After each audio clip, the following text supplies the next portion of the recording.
Hey guys, what's up? So I wanted to do a super quick changing my Omnipod kind of with me.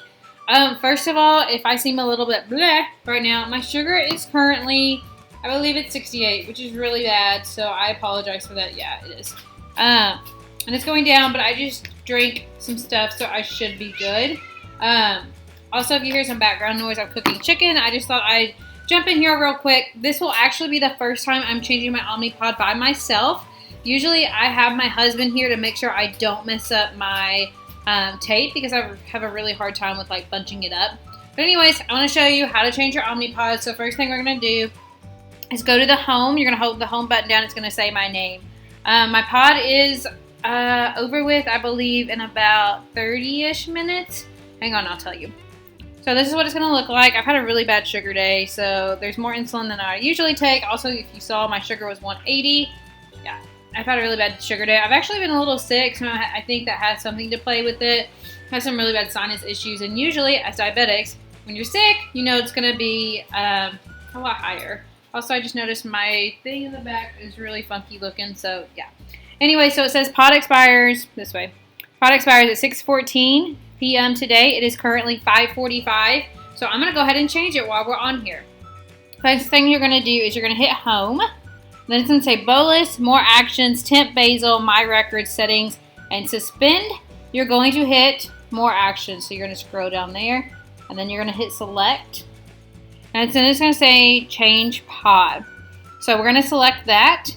Then it's going to make sure you're doing a confirmation. So please confirm that that's what you actually want to do. Because we're changing a pod, because it's about to expire, we're going to hit confirm. So it's going to say...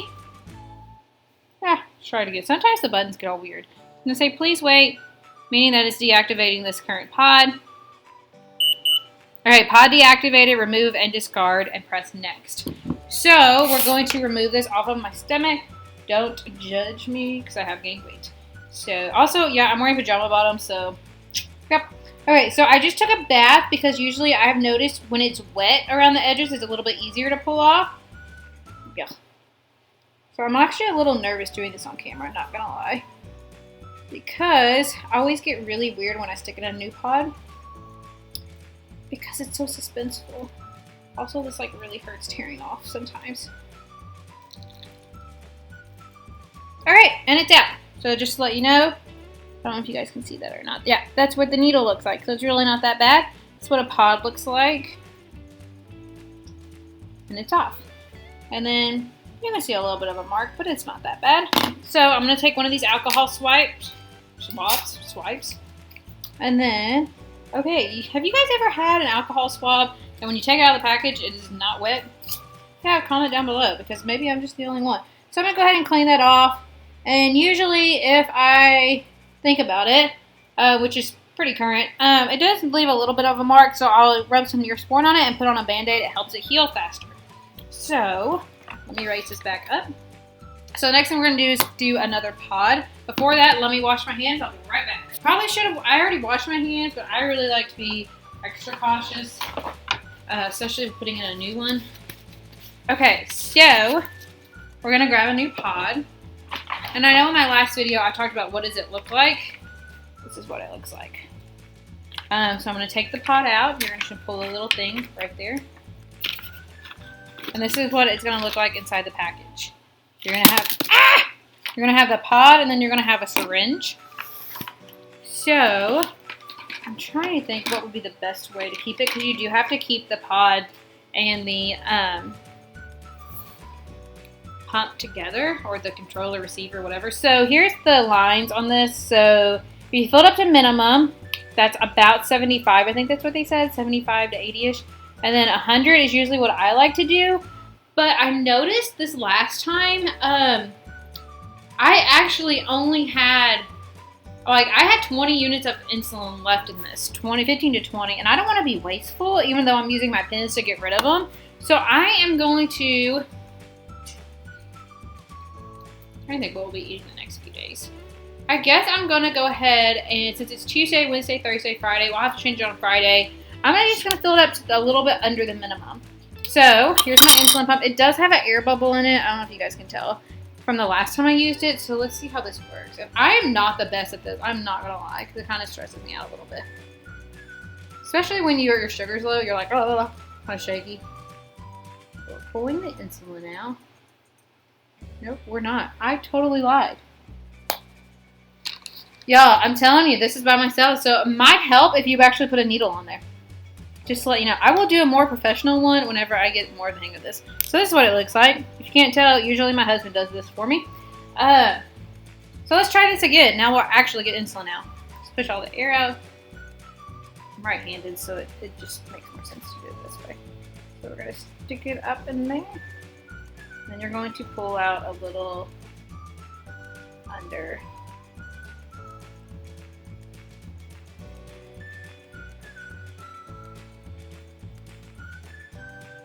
Okay, so I've got about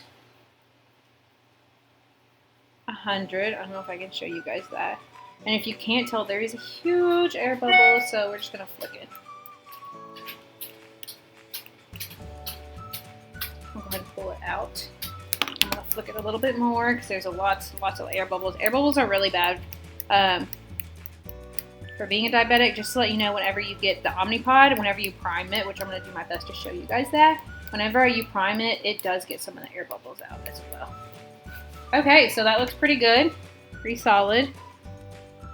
So we're going to go ahead and insert it in the pump. And I'm going to do my best to turn my computer, welcome seeing my cat, and see if we can turn it this way. I should have recorded this on my phone, but I honestly did not think about it. So, there we go. See all my stuff? Just ignore it. So you're going to grab your insulin pump. Confirm it's still you. And it's going to say pod is deactivated, remove it, and then hit next. We're going to hit next. Okay, do you want to activate a new pod? You're going to hit yes. Alright, so fill a new pod with insulin. So where you put the insulin is this little hole with the arrow right there. You're going to go ahead and fill it. You're going to hear 2 beeps when it's done. Or when it's at least at the minimum.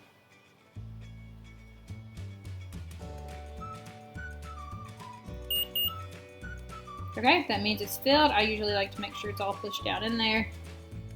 You can lift up. Sometimes you'll have a little insulin coming off of the needle. It's totally normal, so don't freak out. And then you'll say, did you hear 2 beeps? And you're going to hit yes. And then it's going to ask you to keep the pump and this together while it's priming. So we're going to hit next. It's just going to prime. It's just saying priming, just to let you know. I can take a picture real quick so you guys can see what it looks like. Because I want to make sure it's in there. Also, you'll hear little clicks as well, so you want to make sure it's just going to prime for a while. I really wouldn't say it takes a while. It takes just a little bit before it's done. I'll insert a picture of what it looks like, and you'll just, as you can hear, it clicks and clicks and clicks. Okay. Really got to get a camera, guys. Maybe Christmas. So I'm going to go ahead and check this side one more time. I'm good there. I'm going to decide where I want it next.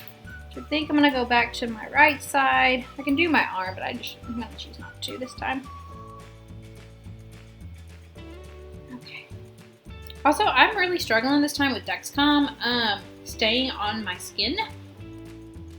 I don't really know why. Okay, so did you hear the beeps? That means it is done priming, so it's going to say prepare, infusion site, remove the needle cap, and make sure the cannula doesn't stick out. So this is what we're going to do. So this is what it's talking about. So you're going to take this, and you're just going to essentially break it, but not really. Okay, so it's going to ask you, do you see the cannula? Which you don't. If you did, a needle would be sticking out right there, and it would be blue. So the next step is going to say if a cannula steps out or if a cannula sticks out, hit discard. If not, hit next. So we're going to hit next. It said remove pod's adhesive. If the pod is wet or dry, hit discard. If the pod is correct, go ahead and remove it and put it on there. So, also, I don't know if you guys have Omnipod. If you do, does your pump randomly smell like insulin? Because when I first got it, I felt like it didn't smell like insulin. Now, like, it smells like insulin. And it's not to the point where it's like wet, because if it's wet and it smells like insulin, obviously something's not right. But I don't know. super weird. I had my husband like smell my stomach to make sure it wasn't like leaking. Okay, so if you guys can see, I have removed the adhesive. We want the pink thing to be in line with the circle, so whenever it clicks on. What they usually like to say is make sure when it's on your stomach that it is tilted up a little bit more, so you can be able to see what's inside the cannula, and then you can see the pink thing. Also, when it's on your stomach, you do have to put it horizontal instead of vertical. On your arm, it has to be straight up. Here, it has to be on your side. So let's put it here-ish. Okay. Oh, wow, I did not bend any of that tape. Proud of myself. Okay. So it doesn't tell you to actually go around it. I usually just go around it to make sure. And then we're going to hit next.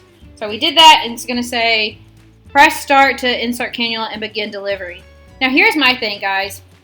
It's not that it hurt, okay? It's the anticipation that's the worst. So I literally have to give myself a little bit of a pep talk before I hit start. I'm like, it's going to be all right. I've done this several times now. It's not like it's going to hurt too bad. But before I hit start, I literally give myself like a couple seconds to breathe. And then because I'm on camera and you guys get to see my face, this is glorious. So we're going to hit start. Okay, and it takes it a second. It'll say, please wait. See if you guys can hear it. Ow. Okay, I jumped.